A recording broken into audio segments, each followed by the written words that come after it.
ஒரு குளத்தின் அருகில் 2 தவளைகள் வசித்து வந்தது. அவர்கள் நல்ல நண்பர்களாக ஒன்றாக வளர்ந்து வந்தது.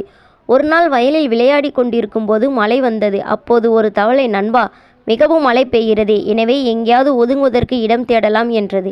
மற்றொரு தவளை அதற்கு சம்மதித்து மழையில் ஒதுங்க அவர்கள் இருவரும் பக்கத்தில் இருந்த ஒரு வீட்டின் சமையல் அறைக்குள் நுழைந்தன.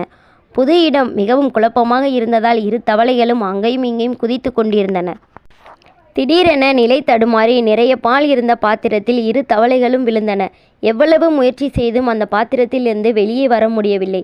முயற்சியில் தோல்வியடைந்த ஒரு தவளை இனி வெளியே வர முடியும் என்கிற நம்பிக்கையை இழந்து இறுதியில் அந்த தவளை பாலில் மூழ்கி இறந்துவிட்டது. மற்றொரு தவளை நம்பிக்கையை இழக்காமல் பாலில் நீந்தி கொண்டே இருந்தது. நீந்தி கொண்டே இருந்ததால் வெண்ணெய் வந்தது. மீண்டும் முயற்சியை கைவிடாமல் தொடர்ந்து நீந்தியது. அதனால் கடினமான வெண்ணெய் மேலே வந்தது. தவளை பாத்திரத்திலிருந்து வெளியே குதித்து பாதுகாப்பான இடம் தேடியது. ஒரு செயலில் முயற்சி இருந்தால் மட்டுமே அச்செயலை சாதிக்க முடியும்.